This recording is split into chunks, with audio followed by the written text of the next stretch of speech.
Hello friends, how is the जोश. तर आज आपल्याला डिसिजन मेकिंगचा जो पहिला पार्ट आपला राहिला होता तो आज आपल्याला कव्हर करायचा आहे.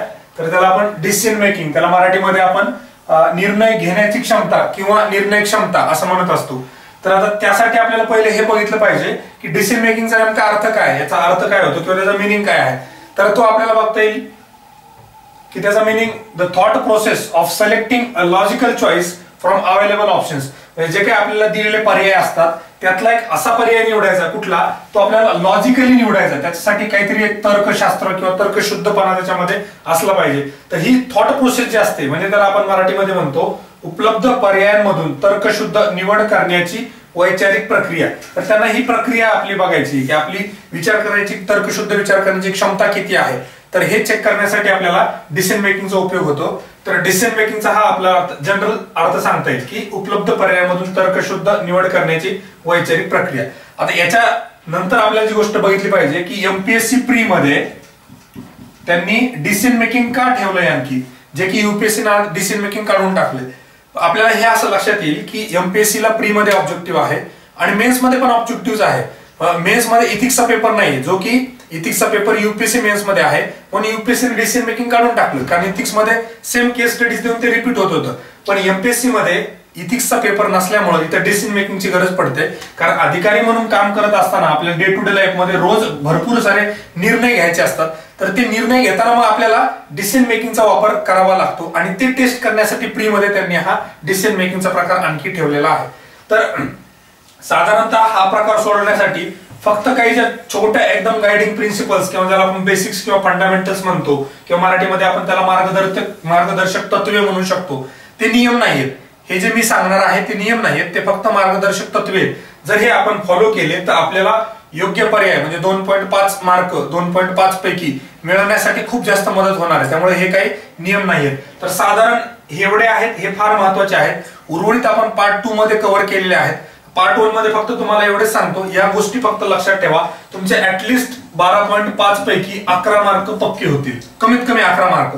आणि राहिलेले जे काही 1.5 मार्क आहे तर तो पुढचा पार्ट जो आहे पार्ट 2 त्याच्यामध्ये मी डिटेल मध्ये कव्हर केलेला आहे. ऍटलिस्ट याच्या पुरतं तरी फक्त या गोष्टी लक्षात ठेवा की कुठलाही पर्याय निवडताना त्या पर्यायामध्ये असलेली मोठी समस्या किंवा त्याला आपण मुख्य समस्या म्हणतो ती सुटू शकते का. आपण जो पर्याय निवडतो त्या पर्यायामधून ती समस्या सुटू शकते का, हा सर्वात महत्वाचा गोष्ट आहे. ही जर गोष्ट होत असेल तरच 2.5 मार्क पडतात, अदरवाईज 2.5 मार्क पडत नाहीत. त्यानंतर दुसरी महत्वाची गोष्ट असते, स्वतः आपण त्यात डायरेक्टली इन्व्हॉल्व आहोत का किंवा आपला सहभाग डायरेक्टली त्यात आहे का, किंवा आपण दुसऱ्यालाच ऑर्डर देतोय म्हणजे स्वतः आपण काही करतोय का नाही. द बेस्ट एक्झाम्पल आहे की आपण जेव्हा रस्त्याला बघतो एखादा ऍक्सिडेंट होत असतो आणि मग ऍक्सिडेंट झाल्यानंतर आपण काय की फोन करून सांगतो, अँब्युलन्सला कॉल करायला सांगतो, पोलिसांना फोन करतो आणि आपण निघून जातो. त्याला आयोगानं काय केलं, 1.5 मार्क दिले. 2.5 का नाही दिलेत, कारण आपलं ऍक्टिव्ह इन्व्हॉल्वमेंट काही नाहीये. जर त्या ठिकाणी आपण स्वतः पेशंटला, जो रोड ऍक्सिडेंट झालेला असतो त्या व्यक्तीला आपण थोडीशी काही मदत वगैरे केली असेल, त्या ठिकाणी आपलं ऍक्टिव्ह पार्टिसिपेशन होतं, मग त्या ठिकाणी आयोगानं 2.5 मार्क दिले आहेत. त्यामुळे सगळ्यात महत्वाची ही 1.5 ला 2.5 मध्ये कन्व्हर्ट करण्यासाठी सर्वात आवश्यक आहे आपण डायरेक्टली स्वतः त्या पर्यायामध्ये इन्व्हॉल्व आहोत का हे बघायचं. त्यानंतर तिसरी आणि सर्वात महत्वाची गोष्ट आहे, बऱ्याच वेळेस इथे हे 1.5 चे 2.5 कन्व्हर्ट झाले फक्त या गोष्टीमुळे की stakeholders involved in the case, म्हणजे आपल्याला दिलेल्या केसमध्ये सहभागी किंवा ज्यांच्यावर परिणाम होणार आहे असे परिणाम होणारे घटक जे आहेत तर ते किती समाधानी होऊ शकतात किंवा त्यांना किती प्रकारे सोल्युशन मिळू शकतं याच्यावर पण आपला हा फार महत्वाची गोष्ट आहे. त्यासाठी आणखी आहे की त्या लोकांचे जे राईट्स आहेत किंवा यात इन्व्हॉल्व असणारे घटक किंवा परिणाम होणारे घटक त्यांचे राईट्स व्हायोलेट तर होत नाहीयेत ना, किंवा राईट्स त्यांचे बाधित होत नाहीयेत ना, ही पहिली. दुसरी गोष्ट की काही प्रकारे थोडीफार इक्वेलिटी देतोय का, आपण जो पर्याय निवडतोय त्या पर्यायामधून काहीतरी इक्वेलिटी मिळते का जे काही घटक आहेत त्यांना, ही आहे. त्याच्यानंतर आणखी असतो होलिस्टिक किंवा युटिलिटेरियन अप्रोच आपण ज्याला म्हणतो, greatest good of greatest number, किंवा आपल्या पर्यायामधून जास्तीत जास्त लोक कसे समाधानी होत आहेत. काही पर्याय असे असतात की त्यामध्ये एकच जो घटक असतो तो फार समाधानी होतो, म्हणजे 100% सॅटिस्फाय होतो, पण बाकीचे घटक काय की 20% किंवा 10% समाधानी होतात. पण एखादा पर्याय असा असतो ज्याच्यामध्ये 70 ते 80% पर्यंत प्रत्येक घटक समाधानी होऊ शकतो. मग अशा केसमध्ये आयोगानं या पर्यायाला 2.5 मार्क दिलेत, कारण त्यामध्ये जास्तीत जास्त जे स्टेक होल्डर्स असतात तर ते स्टेक होल्डर्स जास्तीत जास्त प्रमाणे सोल्युशन त्यांना मिळतं किंवा ते समाधानी होऊ शकतात. तर ह्या बेसिक गोष्टी आहेत. या बेसिक गोष्टी जरी तुम्ही बघितल्या तरी 12.5 पैकी कमीत कमी 11 मार्क आपले निश्चित होतात. तर आपण आता यासाठी एक आयोगाचा प्रश्न बघूया की बऱ्याच लोकांचं असं म्हणणं आहे की सर 2018चा जो पेपर होता राज्य सेवा पूर्व परीक्षा तो बऱ्यापैकी अवघड पेपर होता. तर आपण काय करूया की त्यातला एक प्रश्न बघूया की आपल्या याच्यानुसार आपल्याला 2.5 मार्क पडू शकतात का. तर त्यातला जो एक प्रश्न आहे, प्रश्न मी तुम्हाला वाचून दाखवतो. राज्य सेवा पूर्व परीक्षा 2018 मधला प्रश्न आहे. आपण त्याचं खाली डिस्क्रिप्शन देऊया किंवा तुम्हाला मी त्याचा फोटो किंवा तुम्ही पण स्वतः बघू शकता की तो प्रश्न आहे बघा. ITIचा एक क्वेश्चन होता की व्हाईल इन्स्पेक्टिंग अन इंडस्ट्रियल ट्रेनिंग इन्स्टिट्यूट म्हणजे औद्योगिक प्रशिक्षण संस्थेचे परीक्षण करताना एका वसतिगृहातील इमारतीत तुम्हाला ITIचा भक्कम नामफलक आढळला आणि पुढे जी त्यांनी काही केस दिली पण तिथं ऍक्च्युअल मध्ये तुम्ही बघितलं तर गॅरेज चालू होतं आणि त्या गॅरेज मध्येच त्यांनी सांगितलं की हा आमचा वर्कशॉप आहे. अशा प्रकारे त्यांनी हे केलेलं होतं. आणि मग आता खाली त्यांनी जे पर्याय दिलेत तर त्या पर्यायामध्ये बघूया आपण काय काय दिले. तर त्यांनी बघा पहिला पर्याय दिलाय की order the institute to take 3 years to put together infrastructure म्हणजे प्रवेश घेतलेल्या विद्यार्थ्यांचे नुकसान टाळावे म्हणून संस्थेला मान्यता मिळण्यासाठी कबूल केलेल्या भौतिक सुविधा 3 वर्षांच्या कालावधीत जुळून आणण्यास सांगाल.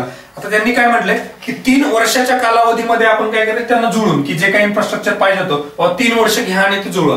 हा पर्याय का 2.5 मार्काचा नाही, हा खूप डिले करतोय. याच्यामध्ये काय की जे सोल्युशन मिळणार आहे ते खूप वेळ लागणार आहे. त्यामुळे इमिडिएट सोल्युशन मिळणार आहे का नाही. त्या मुलांना जो काही ऍक्च्युअल मध्ये वर्कशॉप पाहिजे होता तो आता मिळणार आहे का नाही, त्याला 3 वर्ष आणि परत 3 वर्षांतर होईल की नाही याची पण शाश्वती नाहीये. त्यामुळे याला आयोगानं काय केलं फक्त 1 मार्क दिलाय, पहिला जो पर्याय आहे. आता दुसरा पर्याय बघूया. दुसऱ्यामध्ये काय म्हणलंय ऑर्डर डिरिकॉग्निशन ऑफ द इन्स्टिट्यूट म्हणजे काय की आवश्यक क्षमता प्राप्त केल्याशिवाय विद्यार्थ्यांना प्रवेश पत्र मिळणे टाळण्यासाठी संस्थेची शासन मान्यता रद्द कराल.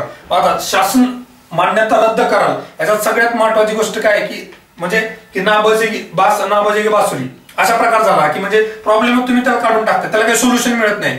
तुम्ही जर डिरिकॉग्नायझेशन केलं किंवा त्याची मान्यता रद्द केली तर त्या विद्यार्थ्यांचं भवितव्य काय किंवा त्या विद्यार्थ्यांना आनंतरी तुम्ही सोडताय किंवा त्याला आपण मी एक शब्द वापरलाय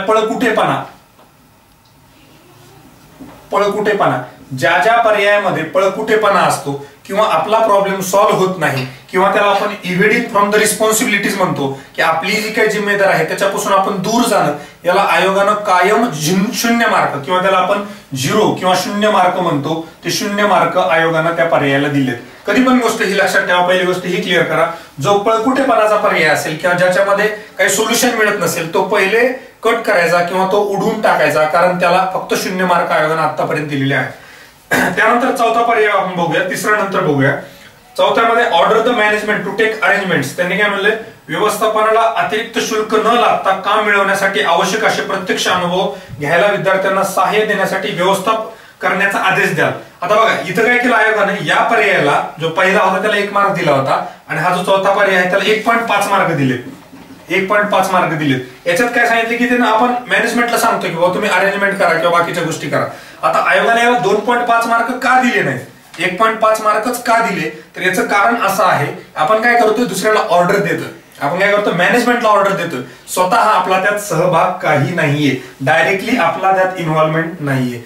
मी जे तुम्हाला आधी सांगितलं होतं की ऑर्डर देणे, अधिकाऱ्यांनी ऑर्डर देणे हा काळ केव्हा संपून गेलाय, 1991 नंतर जर बघितलं तर आपलं जे काय ब्युरोक्रेसी आहे किंवा जे काय ऍडमिनिस्ट्रेशन आहे त्याच्याकडून लोकांना खूप अपेक्षा आहेत. आपण आता फक्त दुसऱ्यांना ऑर्डर सोडून चालणार नाही, आपल्याला स्वतः त्यात काहीतरी काम करावं लागणार आहे.